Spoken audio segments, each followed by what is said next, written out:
일론 머스크가 이걸로 단기간에 14kg를 뺐다고 트위터에 올리면서 화제가 되었죠. 바로 위고비입니다. 위고비는 식욕 억제제로 식욕을 줄이고 포만감을 높여 체중 감량을 도와주는 약인데요. 위고비가 국내에서는 2023년에 식약처의 승인을 받은 상태이고 현재는 위고비의 품질 검사를 진행 중이라고 합니다. 최근 위고비가 단순히 체중 감량뿐 아니라 다른 추가적인 효과들도 있다는 것이 발견되었습니다. 오늘은 이 위고비를 포함한 비만 치료 업계에 대한 기사들을 살펴봤습니다.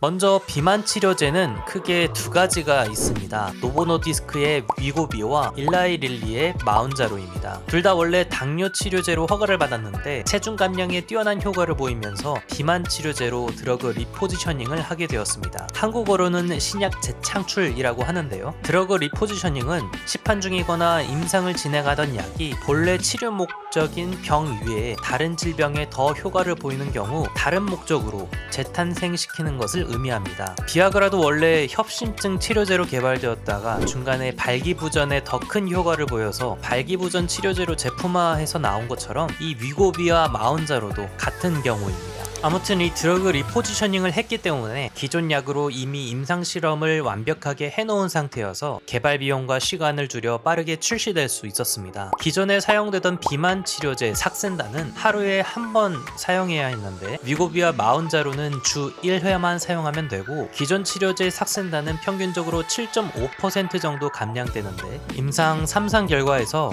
위고비는 15%, 마운자로는 23%가량 체중 감량 효과를 보였습니다. 삭센다와 위고비는 GLP-1, 혈당 조절 호르몬과 유사한 물체를 사용해서 췌장에서 인슐린 분비를 늘리고 뇌에 그만 먹으라는 포만감 신호를 보내 살을 빼는 방식인데 마운자로는 삭센다와 위고비의 GLP-1 기능에 더해 GIP, 인슐린 분비 자극 펩타이드라는 호르몬에도 추가 적용을 해서 체중 감소를 극대화하는 방식입니다. 그런데 최근 보고서들을 보면 단순히 식욕만을 줄이는 것이 아니라 불필요한 인간의 욕구를 줄인다는 내용이 발표되고 있습니다.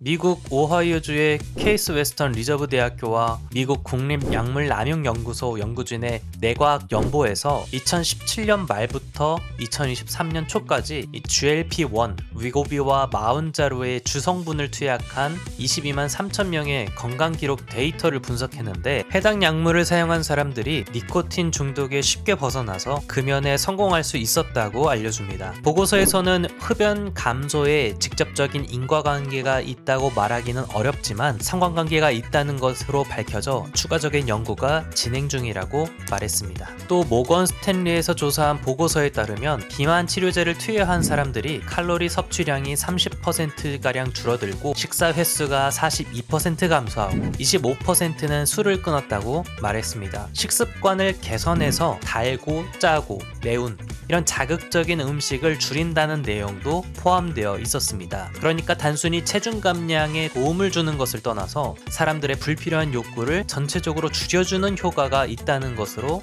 나타났습니다. 여기까지만 봐도 효과가 너무 사기인데 다른 추가적인 효능도 발표되었습니다.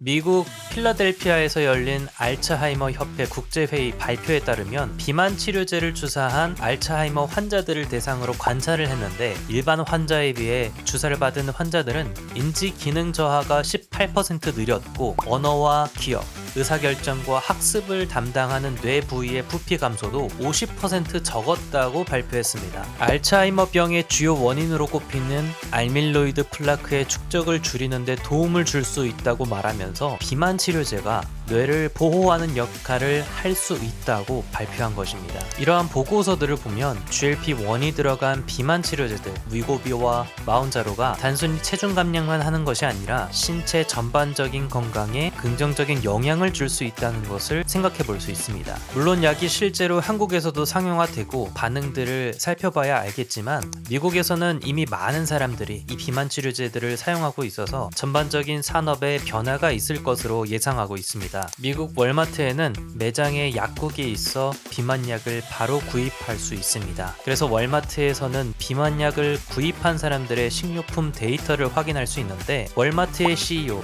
존 퍼넌은 블룸버그 통신에서 비만 치료제를 복용한 사람들이 식료품 쇼핑을 줄이고 있다고 말해서 화제가 되었습니다. 모건 스탠리는 2030년 글로벌 비만 치료제 시장 규모가 107조 원대로 급성장할 것으로 보고 있고 성장 속도가 인공지능이나 2차 전지보다 빠를 것이란 분석을 내놨습니다. 위고비와 마흔자로로 인해 담배와 술, 이 식료품 업계에도 변화가 있을 것으로 보이고 있습니다. 네, 오늘은 여기까지입니다. 비만 치료제와 관련된 여러분들의 생각을 댓글로 알려주세요. 최신 뉴스를 더 듣고 싶다면 좋아요와 구독 부탁드립니다. 감사합니다.